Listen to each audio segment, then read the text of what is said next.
Hey guys, welcome to my next video for the free-to-play players for Genshin Impact.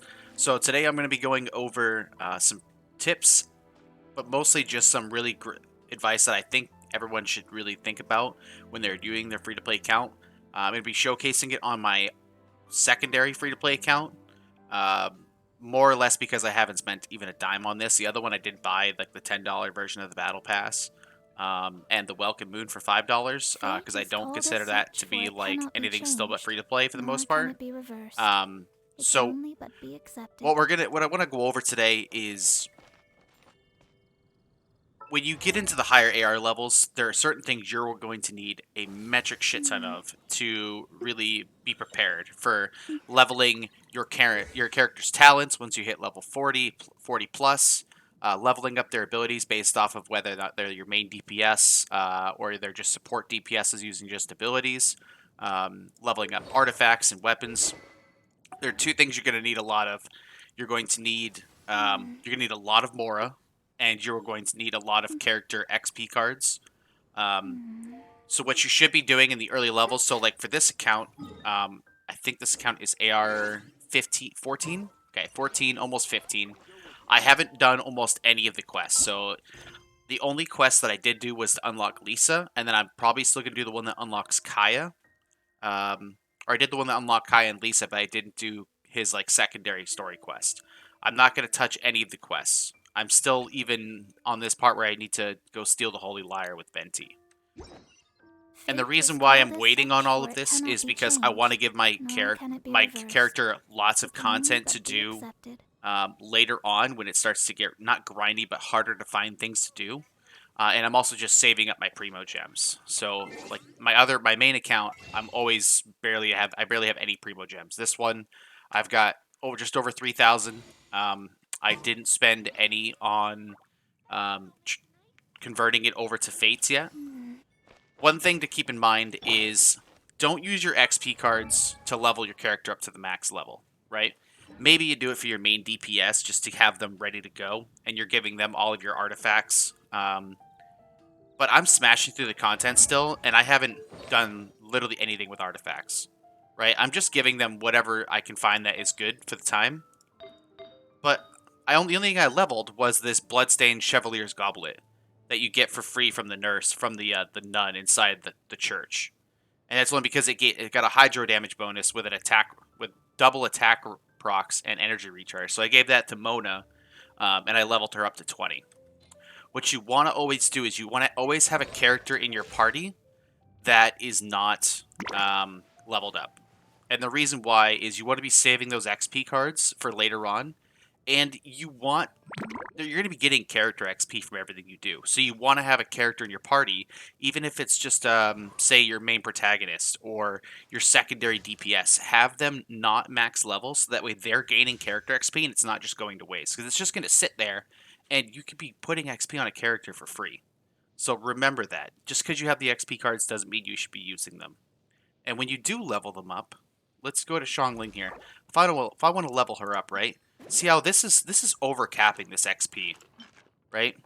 So what I would want to do is I would want to use a combination of cards to make sure that I overcap the least amount on the levels if I was going to level somebody up. And the reason why is because you want to have a nice healthy stack of all of these so you can mix and match. You don't want to be just spamming the blues and purples because it's way easier to level them up that way. And you also don't want to just be throwing all of these green ones into there just to get them out of the way with because they're the lowest level ones. Use a combination. Don't overdo the XP as much as possible. And that's the same thing with weapons. Don't overdo the weapons. What I like to do for my weapons, if I go to my inventory, I go to my weapons, right?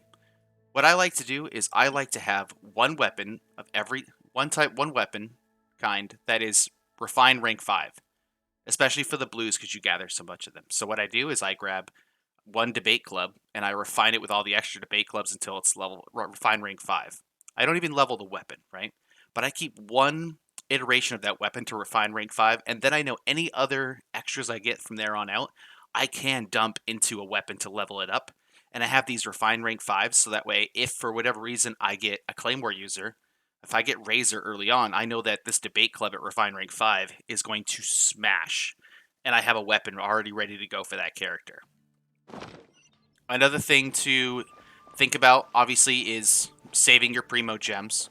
But as soon as you hit a certain air level, you're going to start getting your ley lines, right? The yellow ley lines, the blossoms of wealth are literally just Mora. But this, even though these are really low, before you unlock domains, you could be going in every day and doing your ley lines and capping out your resin usage to get XP cards off the blue ones. And the reason why is now I can start stacking up. I can do these. I spend 160 resin a day on both accounts. So if I do 8 of those a day, I'm stacking up a really healthy amount of XP cards, and I'm not even using them because I'm I can just let my characters get the passive XP. And when I run into content, maybe because you stopped leveling characters with your XP cards, eventually you might come to a point where you hit content that is so hard because the character, like your group level needs to be a certain level, and if you haven't been leveling your weapons and your artifacts and your characters, you might run into that stop. Well, you can fix that instantly. You can immediately level up your DPS and spend some resources into them, and then smash right back to the content again.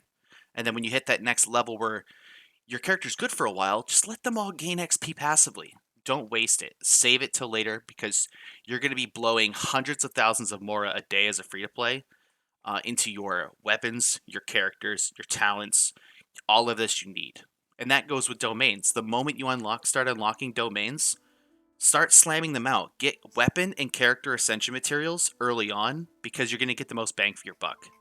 You don't need to farm artifacts early on. Those set bonuses, it doesn't even matter. You're going to get such great artifacts just from drops and bosses that you do that you can just invest in those that have good drops, and those are going to carry your character through a lot of the earlier content until you get to like the mid AR levels, maybe even closer to 40. And then at that point, you don't even want to farm artifacts till 45, so you can get legendary drops every time. All right, guys.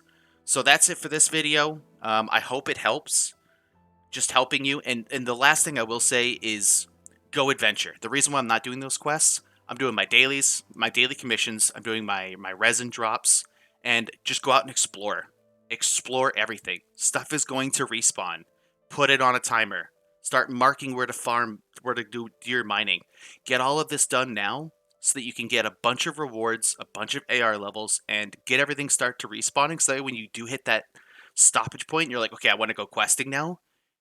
As you're questing, you're going to run into all this stuff all over again and you can regather it. All right, guys? I hope this helps. Have a great day. I'll see you soon.